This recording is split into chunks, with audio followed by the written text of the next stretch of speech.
Alright guys, welcome back. In this section 2.5a, we're going to configure video conferencing. You are required to register configure video conference bridge on R1 HQ router. Ensure that the video conference works between HQ phone 2 and site C phone 2 and the backbone device. You will need to establish the phone registration in site C in order to complete these tasks. So you may have to configure this and then wait until you finish site C registration so that you can test that call. All right, so first thing I'm going to do is on HQ. So if you type show inventory, now typically you're going to have more than one PVDM3, as you can see right here. Now I only have one, so I have some restriction that I have to work around it. But you will have one or more PVDM. So most likely you'll have at least two, or a different model like PVDM 32, for example. So if you see PVDM 316, two of them, then we need to, one of them is going to be acquired by the T1 configuration. Keep that in mind. So the other one is available for your conferencing. So first thing you're going to do is go to voice card 0 and type DSP service DSP farm.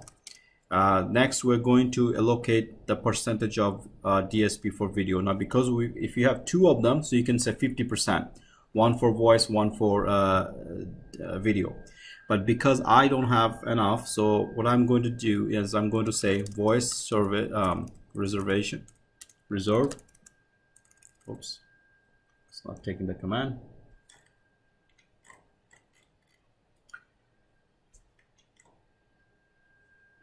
DSP reserve, and you are going to put 50% at least or different value, but I'm going to put 0 for now.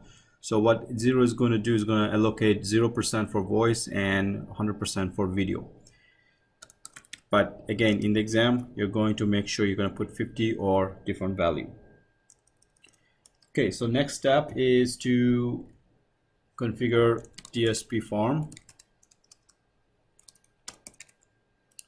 We're going to configure homogeneous because of the fact everything is set to Cisco devices, same type. We will support the codec that is needed, ILBC.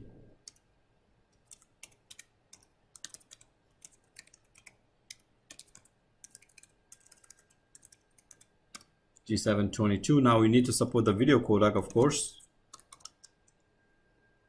H264 Cliff. Max session. Now you'll notice that only one is available.